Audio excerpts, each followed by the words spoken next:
ثلاث جولات فارقة لتحديد بطل الدوري المصري، والبداية الليلة صراع قوي جدا جدا بين الأهلي وبيراميدز لحسم بطولة الدوري المصري في خلال 3 جولات وآخر المسابقة.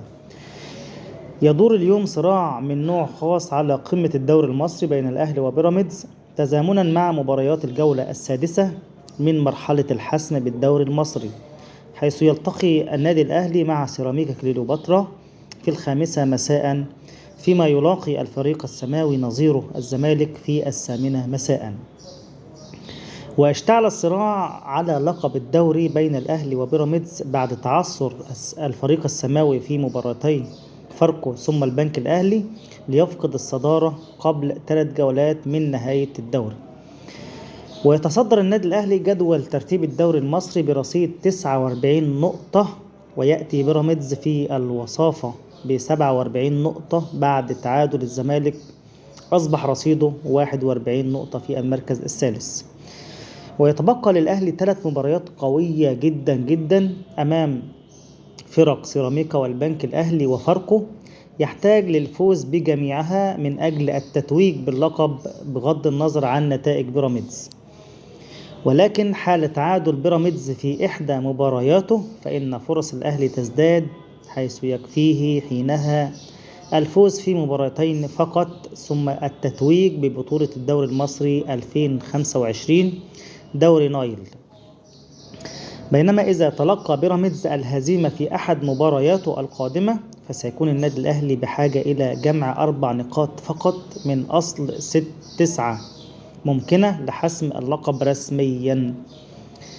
ترتيب الدوري سيتغير حال قررت لجنة الاستئناف باتحاد كرة القدم خصم 3 نقاط من الأهلي نهاية الموسم على خلفية الانسحاب أمام الزمالك، علما بأن الأمر سيتحدد يوم الخميس المقبل بالقرار النهائي كما أعلنت اللجنة الخميس الماضي.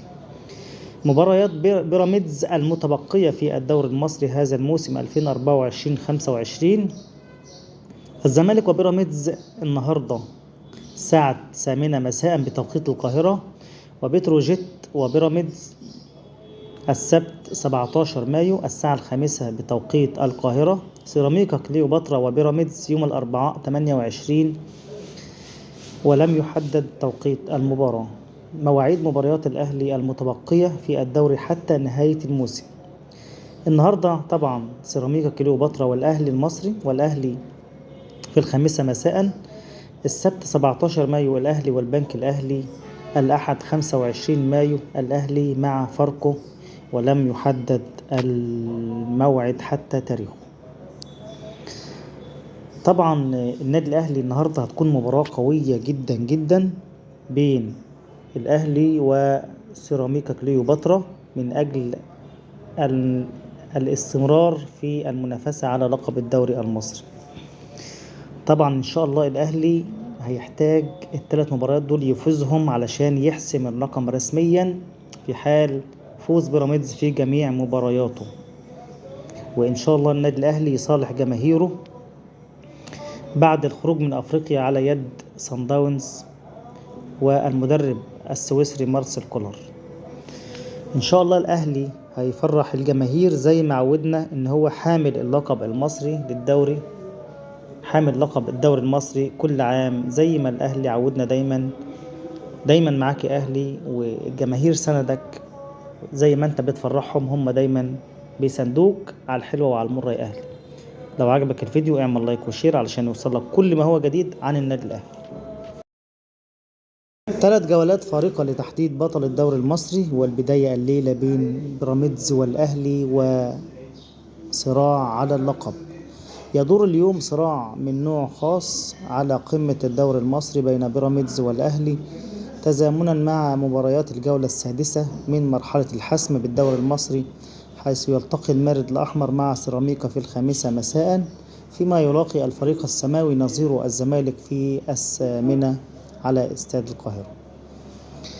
واشتعل الصراع على لقب الدوري المصري بين الأهلي وبيراميدز بعد تعثر بيراميدز في مباراتي فاركو ثم البنك الأهلي ليفقد الصدارة قبل 3 مواجهات في نهاية الدوري المصري.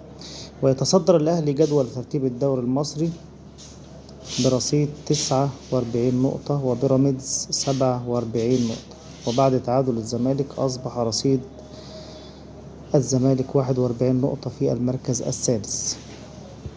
وتبقى للأهلي 3 جولات أمام فريق سيراميكا والبنك الأهلي وفاركو، يحتاج للفوز بجميعها من أجل التتويج بلقب الدوري المصري.